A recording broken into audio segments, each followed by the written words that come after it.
candy skies, why can't you be mine? Always on my mind, I'm running out of time. Skies aren't always blue when I think of you.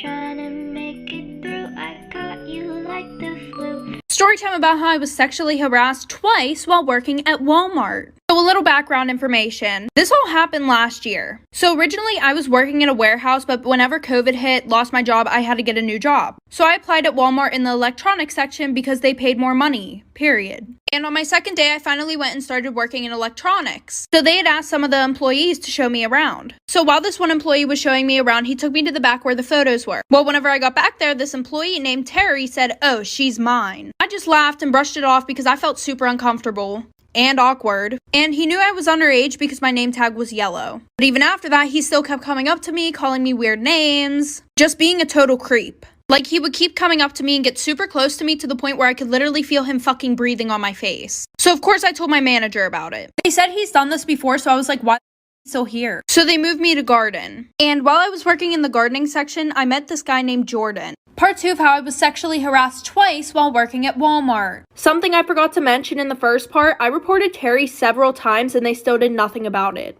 So like I said, then I met this kid Jordan, him and I started getting close, and work actually started to become fun. Well, finally, after a month, we decided that we were going to go out to lunch during work. So the day that we went out to lunch, he kept telling me that he needed to tell me something. But he was like beating around the bush the whole time. Like for some reason, he just couldn't get out what he wanted to tell me. But then he kept trying to change the subject like he wasn't the one who brought it up in the first place. I should have took that as a red flag before we went to lunch, but I didn't. So he keeps going on about it in the car, right? And then he's like, I'm not really 20, I'm 25 turning 26. So then for some reason after that, whenever he saw my mood change, this guy has the audacity to start touching my legs, rubbing my inner thigh and shit.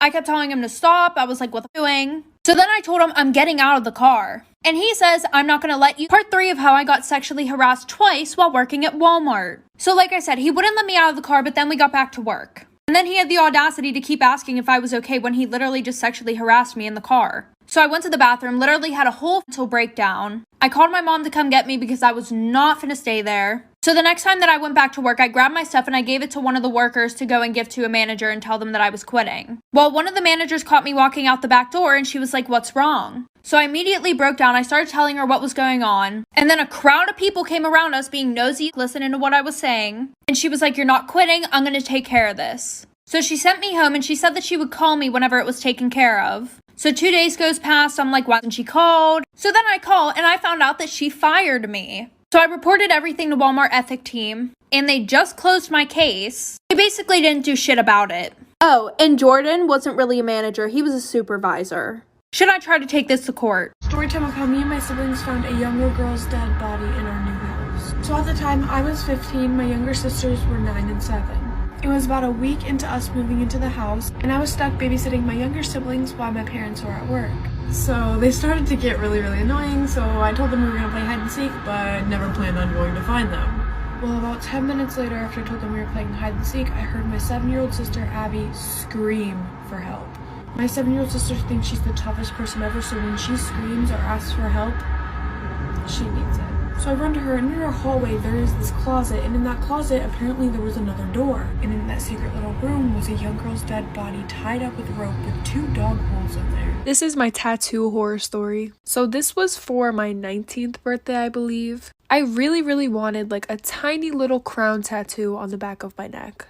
I saw it on Pinterest and I was like, I need this tattoo. I need it right now. So I messaged my normal tattoo guy and he was already booked for like the next few days, and like I said, I wanted it right then and there, which was a very big mistake looking back at it. And it was a Sunday, so not many tattoo shops were even open in the first place, except for one. I wish I could just out this place. It is literally the most horrible place run by the most horrible people. But anyway, I go in. He told me that he could do it, but it has to be bigger because he can't do something that small. which I've seen tattoo artists do tiny little tattoos, so that was the first red flag. But I was being impulsive and stubborn and I really wanted that tattoo right then and there, so I said okay. He put the stencil on me and it looked small, it looked good. After having him tattoo my neck for over an hour and a half, I started to get worried. Part 2 of my tattoo horror story. So I was in the tattoo shop for about 2.5 hours. This wasn't because he was tattooing me for 2 hours, but because he kept on taking short breaks. He kept on telling me that he had to take a smoke break. And I was like, okay, that's fine, do what you gotta do. It was only him and another guy working there, nobody else. And every time he would take a smoke break, him and his coworker would go outside. During like the third smoke break that they had, I had to pee, so I went to the bathroom. And when you're coming out of the bathroom, you're able to see outside, like through the window. So I noticed that the guy that was giving me my tattoo had a pill bottle in his hand. I kind of figured it was like Tylenol or something. But he was pouring it into his coworker's hand and he looked mad sus. So I go back and I wait in the room, sitting in the chair. Mind you, my friend was with me. And they took another 10-15 minutes to come back. And the way that I was sitting, my head was kind of like leaning down. So every time he would come back, the door was behind me, so I didn't really have to look at his face. And keep in mind that this was the longest break that he took the whole time. So after we left, my friend told me that time that he came back, he had white powder all in his nose and he was trying to wipe it off. And my tattoo got infected.